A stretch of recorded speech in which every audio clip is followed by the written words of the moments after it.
CTC Rádio, a rádio oficial de quem investe.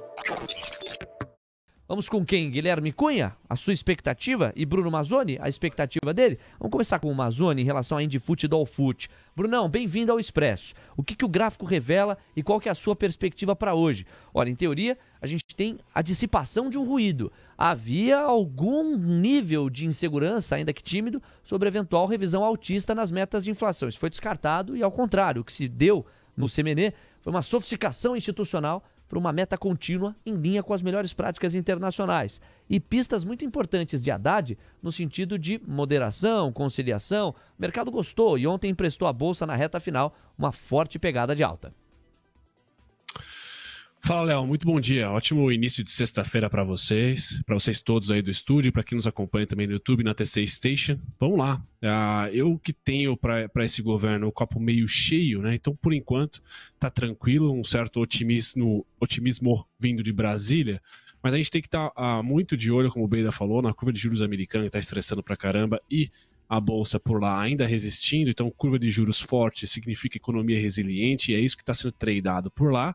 Porém, os emergentes, isso contrata para os emergentes um menor carry, né, entre os nossos juros e os juros gringo. Então, eu não vejo para o médio prazo a bolsa emergente tendo vida fácil. Agora, para o curtíssimo prazo, para hoje, Léo, e o gráfico que eu estou compartilhando com vocês é o gráfico do mini índice contrato atual, abertura sendo estável, reservando a máxima de ontem, por exemplo, e muito próximo dos últimos minutos ali de negociação. 120.435 é o primeiro suporte e há uma resistência aqui no 120.800.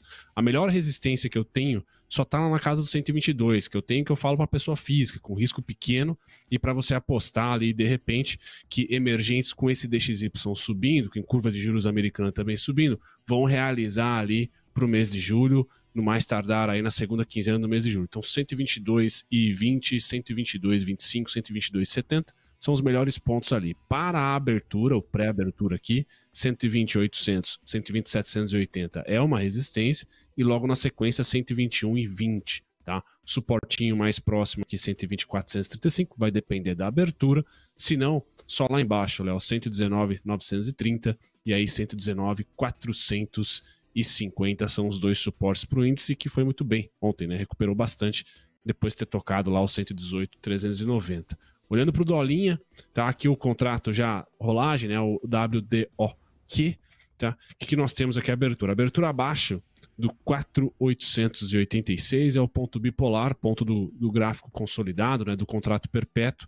Então ele negociando de baixo para cima é um pepino aqui para os comprados num primeiro momento, tá? Mas eu tenho logo na sequência o 4.896 como resistência. O viés pro dólar continua sendo de alta, porque o DXY, a nave mãe aí, tá subindo. Então, as melhores negociações eu ainda acho que hoje vão ser de compra, tá? E aqui eu trago o principal ponto de compra lá embaixo, tá? No 4.842. Então, por alguma dinâmica doméstica, o dólar cede aqui, 4.842 seria o melhor ponto. Suporte mais próximo, se a abertura for estável, 4.875. Alvos para cima, tá? 4.904,5, Léo, e eu termino aqui o dia com 4.924,5. Um reforço à nossa prestação de serviço que sublinha esse WDOQ 23. Saíram do jogo os contratos WDON 23 e DOLN 23. Entraram em campo, a exemplo do que o gráfico do Brunão registrava, WDOQ 23 e o DOLQ 23. Esse contrato que está entrando em vigor hoje, ele tem vencimento para quando, Brunão? Você que sabe tudo. O último dia útil do mês de julho, Leozinho. Então perfeito. O dólar, ele é mensal, tá? Por isso que é complexo pra chuchu. Você todo mês tem rolagem, enquanto que o índice tem uma gordurinha ali, é bimestral, a cada 2 meses. Então dólar mensal, DI mensal e o índice futuro é o único diferentão aí, vai para bimestre. Estamos falando, portanto... Bimensal, perdão. Perfeito, bimensal. E estamos falando, portanto, do dia 31 de julho em relação a esse contrato WDOQ 23. Olha, é uma... distante segunda-feira, mas passa rápido. Aliás, eu estava me dando conta, conforme eu desenrolava aqui o programa, estamos no último dia do primeiro semestre de 2023. E o que você fez, hein? Metade de 2023 já se foi. O tempo passa, a torcida brasileira, balão subindo e descendo, como diria o glorioso Fiore Giliotti. Por falar em quem é bom de jogo, e você é bom de jogo, Brunão, vamos aos gráficos das commodities, a terra do tio Sam. Tem PCI nos Estados Unidos, 9h30 hora, e você calibra as expectativas, pois não? Um dado muito importante, viu, Léo? Estava falando de passar rápido, quanto mais velho eu fico, pelo menos assim no seu caso, aí, mais rápido passa. Tem um nome para isso, né? Que a gordura de tempo na Terra que você passa aumenta, então os minutos vão sendo cada vez mais rápidos, aquela coisa toda. Tem um nome para isso que eu vou buscar aqui em paralelo. Mas enfim, voltando para o nosso assunto, PCI muito importante, pessoal. Mais importante que dados de inflação nesse verão americano aí de julho vai ser atividade econômica. Então é importante hoje, mas PMI, PIB, atividade econômica, vendas no varejo, tudo isso eu acho que vai ser mais relevante, porque o mercado está aguentando, como o Beida falou, a curva de juros abrindo e o S&P lá nas alturas. Por quê? Está se tradando atividade econômica resiliente. A atividade econômica americana consegue aguentar esse jurão aí que o Fed está contratando mais duas altas. Então o DXY, pessoal, sobe. Tá? Por isso que no pregão de hoje eu tenho 103,691 como principal alvo, tá? E 103,191 como principal alvo de suporte e resistência. Por isso que eu vou tentar colocar uma correlação aqui com o WDO. De repente, o DXY no 103,191 eu miraria todos os meus esforços para compra no WDO, por exemplo. Se ele atingir em algum momento no pregão de hoje, ou na semana que vem, o 103,691, pode ser um respiro da alta pro nosso dólar aqui. Então o DXY tem esse viés, eu tô com esse viés comprador pro DXY aqui. Se o PCI vier muito, vamos dizer assim, doce, muito abaixo do esperado, o dolinha deve sentir um refresco, tá? Isso vai ajudar e muito, obviamente, o nosso dólar aqui. Então vamos ficar de olho no dado, bagunça sim o dia de hoje com volatilidade. Eu só acho que atividade econômica é mais importante do que a inflação nesse verão americano. Esses são os pontos do DXY. Eu passo aqui para a curva de juros americana no gráfico semanal yield de 10 anos aqui abrindo para caramba. Tá? Então prestem atenção nesse tipo de movimento da semana aqui. Curva de juros americana abrindo e o S&P indo junto. É o mesmo movimento. Então você quer ter alguma correlação bacana, é esse trade, a narrativa atual é essa. Se curva de juros sobe nos Estados Unidos, quer dizer que os investidores estão confiança com a atividade econômica. E tem vários dados aí que corroboram com isso.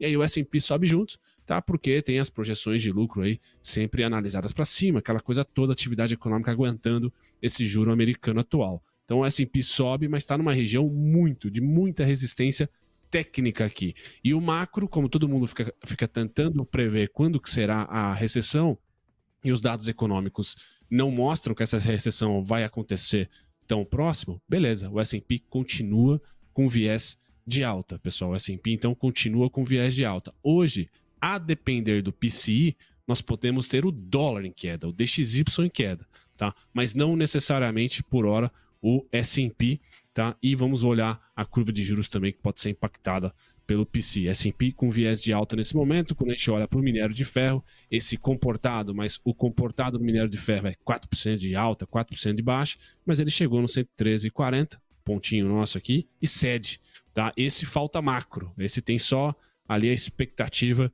de estímulo ou não chinês, de recuperação ou não chinesa, mas por hora os dados de alta rotatividade lá não mostram, tá? O minério de ferro merecendo aqui romper os 113,40, então ele chegou lá, cedeu, tá? Cede até que ponto, pessoal? 105,40. Então quem tá na Vale ali, eu acho que ficaria norteando Semin e Vale, as principais mineradoras ali, ficaria norteando ali o contrato de Singapura a $105,40, seria o principal pontinho que eu tenho para hoje. Difícil tocar, mas principalmente semana que vem, tá? Esse trade do 105,40 ao 117 me parece bem interessante. O petróleo, Léo, mesma coisa, né? Faz muito tempo já que eu venho aqui com o mesmo tipo de comentário. Qual que é a parte positiva para hoje? É que acorda mais contente, tá? Ontem foi um dia que começou vendedor, depois virou para compra. Hoje é um dia que ele acorda um pouquinho mais comprador. Então talvez tenhamos aí algum tipo de alívio ou de movimento mais rally para as Junior Oils. Petrobras, com esse petróleo lateral aqui, é uma maravilha para ela, é o melhor dos mundos, Léo. Obrigado, Bruno Mazzoni. Expectativas calibradas, gráficos amparados. A gente volta a conversar a partir das 15 para as 10, já no aquecimento do À Vista. Até lá. Valeu, Léo. Até daqui a pouco. TC Rádio, a rádio oficial de quem investe.